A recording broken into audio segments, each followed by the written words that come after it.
Hello everybody, and welcome to Mike D Replay Cast number 2. Oh, there we go. There's a little intro. Forgot to put it on loop. But, so, a little bit of a hiccup there, but that's okay. We're going to cast a random replay selected here. And I'm just going to turn my camera off for a second. Bye, people.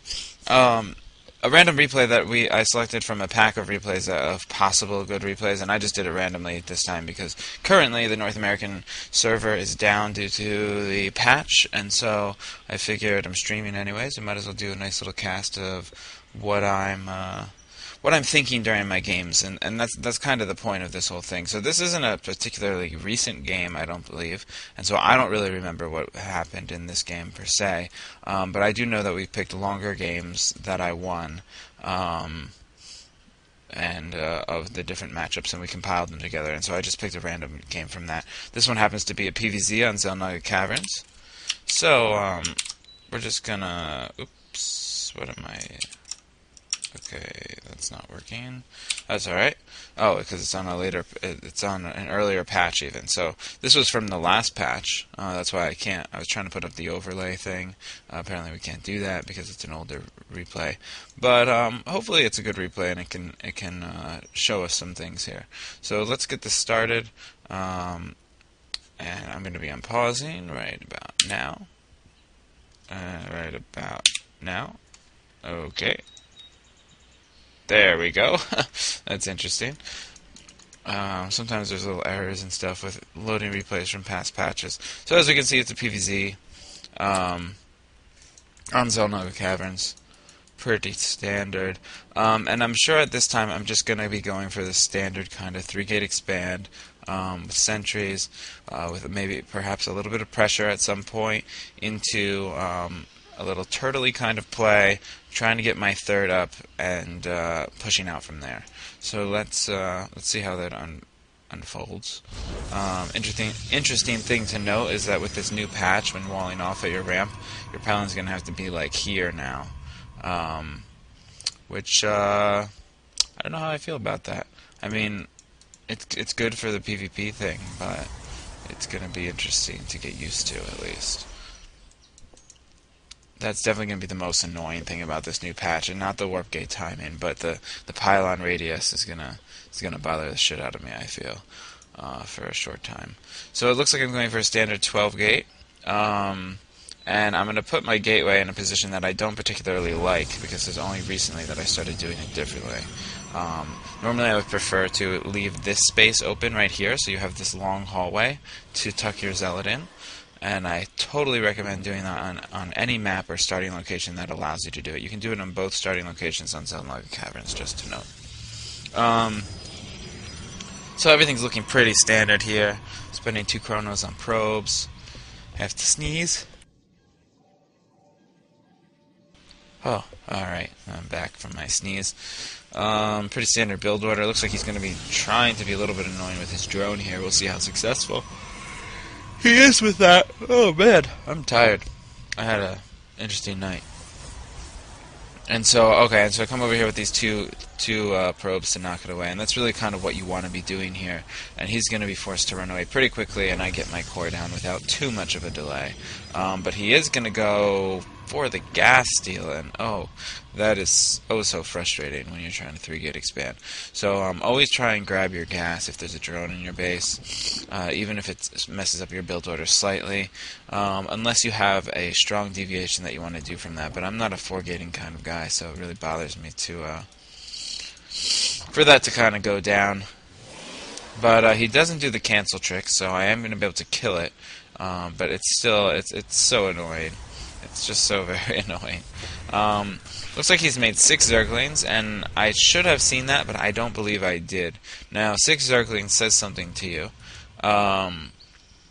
It says he may be trying to be a little bit aggressive, and this is where this not so great wall off could come into play, because 6 Zerglings, if microed right, could kill this zealot, because more than one of them can attack it at a time. But he's just going to go for my gateway here, which is pretty not that useful for him, and I'm just going to kind of harass his Zerglings as well, and we're just going to have a little bit of a back and forth action here. So really not much to note here.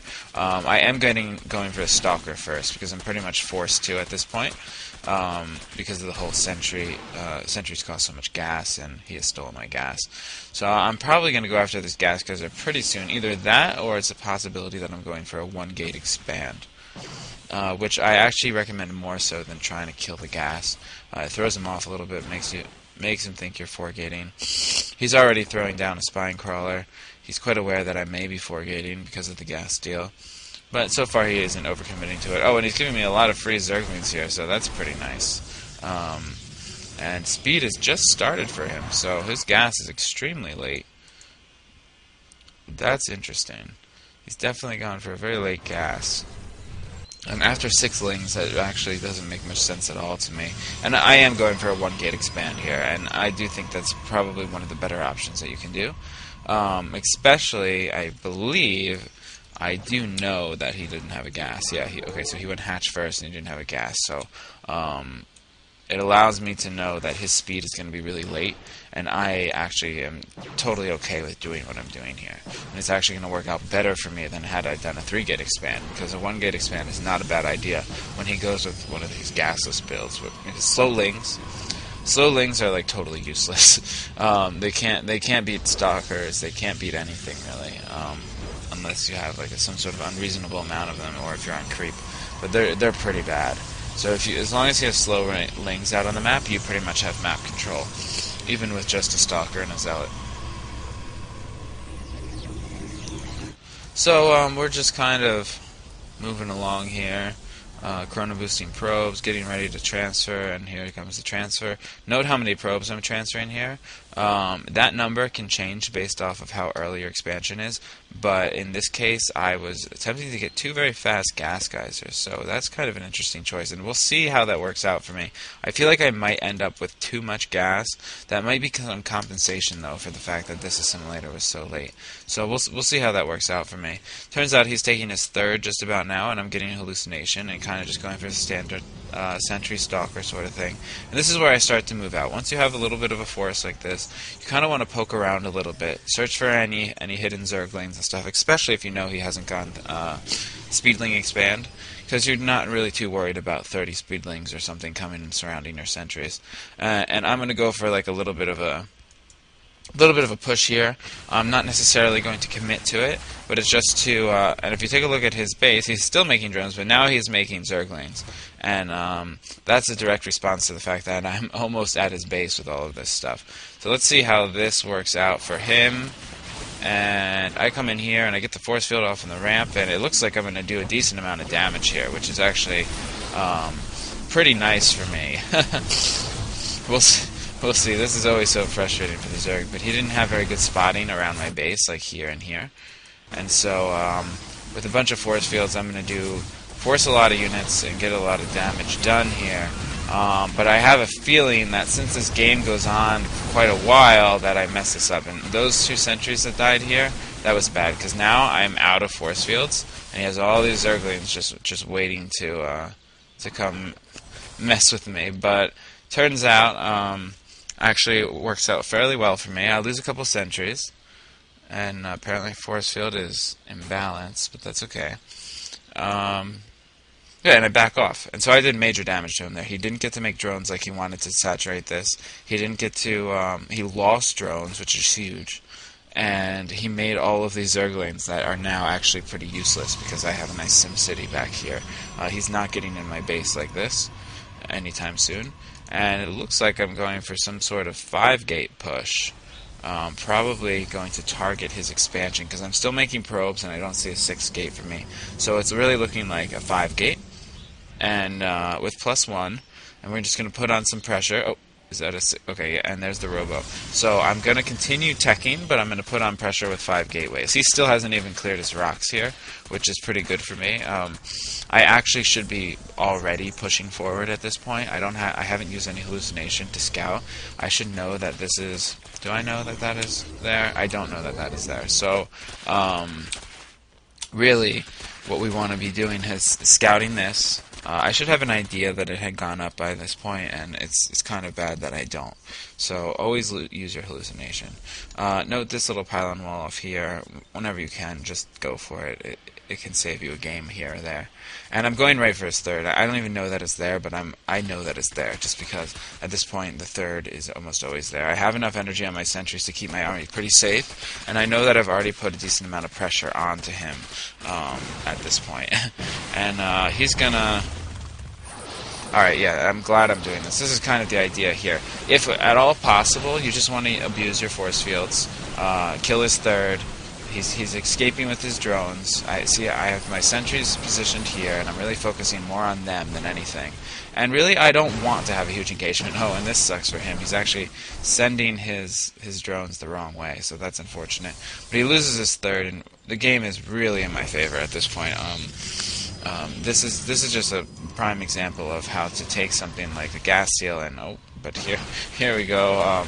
He's gonna do some hold positioning stuff with his Zerglings, and he actually doesn't get that many kills, so that could have been a lot worse. Had I not seen it, it could have been worse too, and had I not had those stalkers there. But he's just going to lose all these lings for fairly minimal damage, so again, an advantage to me.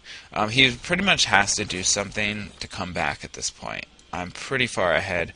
I have free reign to take a third. I really should be going for the gold right now, and I'm not sure why I'm not.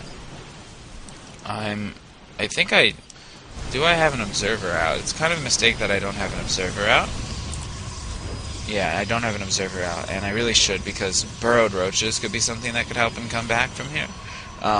Something along those lines, or Mutalis, or some sort of tech switch could have him come back. So scouting and detection are important when you feel like you're ahead of the game. That's when you're going to be like, okay, you cover all your bases. You're like, do I have detection? Do I have scouting? I don't even have a cannon here. So, again, burrowed roaches could really mess my day up. And he cancels this expansion here. So, pretty much he sees my expansion, and he's decided that he's just going to go all in against me, I guess. And that's an example of that. He has 1-1. He's just going to go for a timing. And it looks like he's probably going to be able to do some damage to this expansion, because I'm not in the best of positions. But just to note, my units are parked right here, straddling my two bases, because I want to be able to access here and here at the same time, because you don't know where he's going to come. And it looks like he's going to start this sort of hit and run sort of thing, and I did go for an Immortal, and I like that choice in this case, because we hadn't seen any Hydras yet, and we were in kind of an advantage. Not a bad idea to grab that Immortal. And here is the Observer finally, so that's good. And now he's going to be going for some split hitting, and I have a feeling I'm not going to handle it so well. I take my whole army over here to deal with this. These zealots I warped in should be all that I needed, and these guys should have already been heading over here knowing that this is going to be what he was going to do. Now, I lose some cannons. I probably missed a couple cancels there, and I lost the pylon, so it could have been worse, but I also lost a lot more... I feel like I lost a lot more probes here than I should have. That's interesting. Lost a lot of probes, so if anything, that's what's going to help him get back in this game. He's probably regretting canceling that expansion at this point, though. I'm not sure what happened with that. But my ball is really growing. See, the thing that has happened in this game is that I've been able to do damage and not let my forces dwindle. And that's kind of your idea as Protoss against Zerg, is that you don't want to be trading units. You want to be... the only sort of trades you want to be making are ones where it doesn't cost you anything. And obviously that's not a trade, but he's going to snipe my expansion here, and this is where things start to get a little bit hairy for me. But again, my advantage here is the fact that I already have my ball up and going. Now take a look at these force fields. If you're not too familiar with the best way to use force fields against Roach Hydra, it's really going to be all about keeping his units out of range of yours, because generally your Colossus are the ones that you're concerned about being in range, and they have one of the longest ranges in the game, and so you want to abuse that as much as possible. And so you don't have to worry too much about your Stalkers. They're actually more so there as a buffer and as something to focus down Corruptors, and your Colossus are doing the majority of the damage.